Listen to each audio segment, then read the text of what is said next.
Hoi en welkom bij een nieuwe Poort Stories. Vandaag ben ik in het Botlekgebied, want de haven van Rotterdam heeft zijn eigen verkeerscentrale. Maar wat doen ze daar nou boven en waarom? Wij zijn verantwoordelijk voor de verkeersbegeleiding. Wij zijn van de divisie havenmeester verkeersafhandeling. Ja. Hier werken allemaal VTS-operators, Vessel Traffic Service medewerkers. Ja. En wij zijn als team verantwoordelijk voor de afhandeling van de schepen hier op het vaarwater. En doen jullie de hele haven alleen in deze toren? Nee, we hebben nog één verkeerscentrale. Die staat in Hoek van Holland. Wat we hier doen zijn 6 sectoren, eigenlijk vanaf de Van Brienoordbrug tot aan Maasluis en de Oude Maas. Die worden door ons hier begeleid. Nou, let's go. Kom maar mee.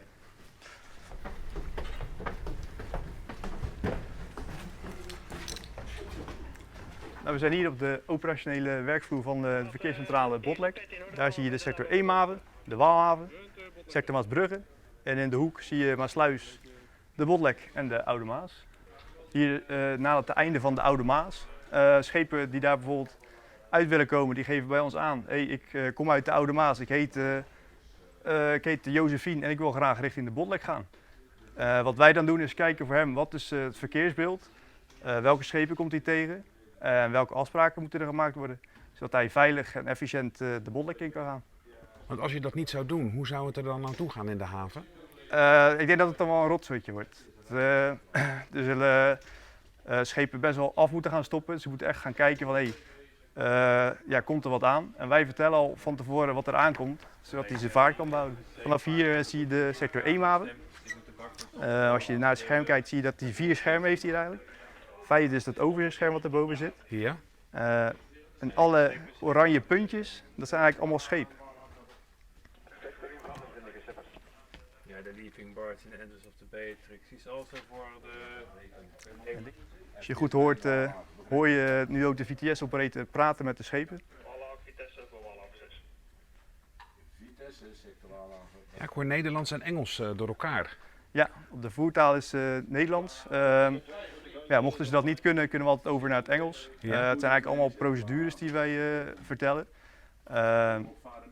Dus in het Nederlands en in het Engels. En omdat het allemaal procedures zijn, weten ze eigenlijk precies op welk moment wat we gaan zeggen. Zodat ook als schepen minder goed Engels spreken, dat het toch vaak begrijpelijk is wat wij nou bedoelen. Maar Rens, de haven is 24 uur per dag open, 7 dagen in de week. Ja. Hoe doen jullie dat dan met de aflossing? We hebben 5 ploegen. En ook een 5-ploegs rooster. Ochtend, middag en nachtdiensten. Allemaal shifts van 8 uur. En we wisselen elkaar eigenlijk heel de dag af. Er is altijd iemand aanwezig. Jullie hebben 2 vleugels. Ja, dat klopt. Waar we net zaten was de operationele ruimte. Omdat het verkeer altijd doorgaat, 24/7, willen we ook zeker zijn dat dat kan. Mochten we nou defecten hebben of onderhoud moeten plegen aan die ruimte, Ja. kunnen we altijd nog verplaatsen naar deze ruimte, dus de backup ruimte. In de verkeerscentrale Hoek van Holland hebben we eigenlijk hetzelfde idee. Ook een operationele ruimte en een backup ruimte. Dat we altijd we kunnen schakelen als er bijvoorbeeld onderhoud is of als er defecten zijn. Het is bijna hetzelfde, hè? Ja, het is eigenlijk Qua dezelfde. indeling en... Ja, precies hetzelfde. Jullie zijn dus de ogen en de oren voor de schippers. Waarom kunnen ze dat niet zelf? Wat ze ook niet zien is de bestemming van die schepen. We weten niet welke ze haven naartoe naartoe gaan. Als iemand de haven uit wil komen en Ja. er zit een schip, maar die komt de haven in. De havenmondingen zijn breed genoeg om eentje erin en eentje eruit te laten gaan.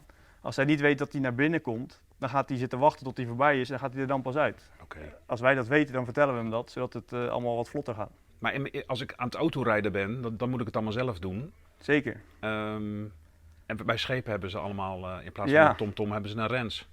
Ja, klopt. Maar met de auto sta je wat sneller stil dan met een schip.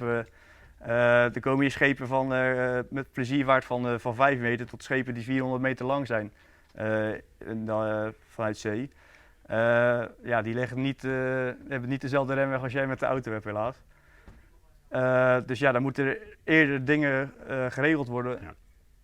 Mocht het zover komen dat een schip echt moet gaan afremmen. En daar zorgen wij eigenlijk voor dat dat niet nodig gaat zijn. Hoe ben jij hier zo terechtgekomen? Want voordat we gingen filmen vertelde hij mij, je hebt VMBO gedaan. Ja, klopt. Ik heb het VMBO gevolgd en toen wist ik, zoals veel mensen, nog niet echt wat ik wilde gaan worden. Nee. Toen ben ik een oriëntatieopleiding begonnen voor Defensie. Daar ging ik overal stage lopen. Landmacht, marechaussee, politie, marine, luchtmacht, eigenlijk overal, mariniers. En ik heb er toen voor gekozen om naar de marine te gaan. En dat heb ik 8 jaar met veel plezier gedaan. Ja, die communicatievaardigheden en het radarinterpretatie, die kon ik hier goed gebruiken. En toen ben ik 4 jaar geleden hier aan het solliciteren gegaan als VTS-operator. En ja, dat doe ik nog steeds met veel plezier. Nooit meer weg. Ik ga hier nooit meer weg mee.